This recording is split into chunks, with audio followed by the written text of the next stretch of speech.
നോമ്പി പടച്ചോൻ പുറകിൽ എന്റെ മക്കൾക്ക് ഒരു തുള്ളി വെള്ളത്തിന് നല്ല വെള്ളത്തിന് വന്നപ്പോ പ്രയാസങ്ങൾ ജീവിതത്തിൽ ഉണ്ടാകുവാൻ ആരും തന്നെ ഇഷ്ടപ്പെടില്ല.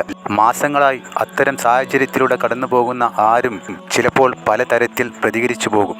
അനാവശ്യങ്ങൾ എങ്ങനെയെന്നാൽ എമ്മും പിയും വെച്ചെല്ലാം ഷാജിദ ഷാജി പറയുന്നു.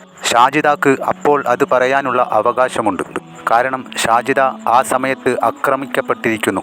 അതിനെക്കുറിച്ചുള്ള വീഡിയോയും തുടർന്ന് ആശുപത്രിയിൽ ചികിത്സയിലിരിക്കുന്ന വീഡിയോയുമെല്ലാം ഷാജിദ ഷാജി മുന്നേ തൻ്റെ വീഡിയോയിലൂടെ നമ്മളെ കാണിച്ചിരുന്നു.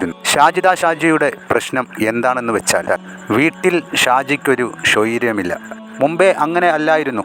സന്തോഷത്തിൽ തന്നെയായിരുന്നു ഷാജിദയും കുടുംബവും കഴിഞ്ഞിരുന്നത് എന്നുള്ളത് ഷാജിദ ഇപ്പോൾ അവസാനമായി അപ്ലോഡ് ചെയ്ത വീഡിയോ മുഴുവനായി കണ്ടാൽ സർവർക്കും മനസ്സിലാകും. പിന്നെ ഇവരുടെ ഇടയിൽ വന്നത് കുത്തിത്തിരിപ്പ് കൊണ്ടുണ്ടായ ചില പ്രശ്നങ്ങളാണ്. എന്തിനേറെ ഷാജിദക്കും മക്കൾക്കും കുടിവെള്ളം വരെ നിഷേധിച്ച സ്വന്തം കുടുംബക്കാരെക്കുറിച്ചാണ് ഷാജിദ പ്രധാനമായും ആ വീഡിയോയിൽ കാണിക്കുന്നത്. ആ വീഡിയോ കണ്ടാൽ അറിയാം, ഒരാളായിരിക്കെ ഷാജിദയെ എത്ര പേരാണ് നേരിട്ടുകൊണ്ടിരിക്കുന്നത്, അതും ഒരു സ്ത്രീയെ. സ്വന്തം കുടുംബാംഗങ്ങൾ തന്നെ പലതരത്തിൽ ഇവരുടെ ജീവിതത്തിൽ പ്രയാസമുണ്ടാക്കുന്നു എന്നാണ് ഇതിൽ നിന്നെല്ലാം മനസ്സിലായത്. പിന്നെ കടബാധ്യതയും ഇതിൽ പ്രധാന വില്ലനാണ്. എന്ത് തന്നെ ആയാലും ഷാജിദ ഷാജി ഇന്നലെ ലൈവിൽ ഉമ്മയെ വിളിച്ചത് അതൊരിക്കലും ചെയ്യാൻ പറ്റാത്ത കാര്യം തന്നെ.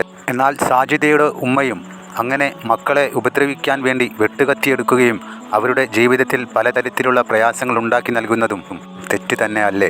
കൈസിൻ്റെ വീട്ടിൽ വന്ന് തരാമെന്നാണ് ഷാജിദ ഷാജി പറയുന്നത്.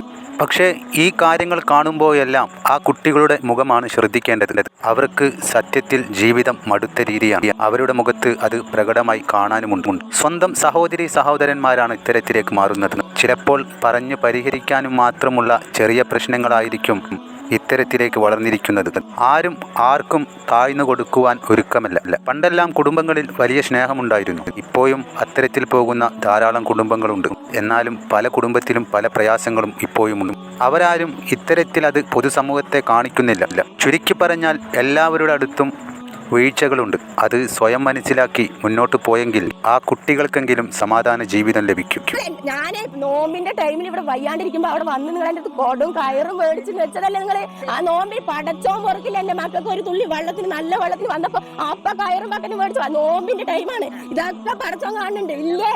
ഇതൊക്കെ കണ്ട് എല്ലാം കണ്ട് നിങ്ങളുടെയും കാണുന്നുണ്ട്, എന്റെയും കാണുന്നുണ്ട്. അറിയോ? നിങ്ങളുടെയും കാണുന്നുണ്ട്, നിങ്ങളുടെ തെറ്റും കാണുന്നുണ്ട്. നിങ്ങളുടെ പോകുമ്പോഴേ അതിന്റെ മുന്നേ ഒരു മാസമായിട്ട് ഷാജിന്റെ അടുത്ത് മുണ്ടിണ്ടാ ഇവിടെ മൂട്ടിയിട്ടല്ലേ? ഇവിടെ മൂട്ടി. അപ്പൊ ഞാൻ എന്തിനിപ്പം ഇങ്ങോട്ട് മുണ്ടിക്കൊള്ളുന്നു? അല്ലെങ്കിൽ നിങ്ങളുടെ മകളുടെ കല്യാണത്തിൽ വന്നോളന്ന്. ഇപ്പൊ എന്താ എനിക്ക് നിർബന്ധം? എന്തിനാ നിർബന്ധം? എനിക്ക് നിർബന്ധമില്ല. അല്ലെങ്കിൽ ഞാൻ വരില്ല അതെന്നെ വിചാരിച്ചിട്ടുണ്ടായിരുന്നത്. എന്റെ ഉമ്മ ഇവിടെ മൂട്ട. എനിക്ക് ഞാൻ യൂട്യൂബറാണ്. ഞാൻ പല ആൾക്കാരായിട്ട് സംസാരിക്കും. എന്ത് പറയണേ? നിങ്ങൾ ചെയ്തത് തെറ്റന്നെ. എന്റെ മാമാന്റെ വീടാണ്. എനിക്ക് വെള്ളം നിറയ്ക്കും.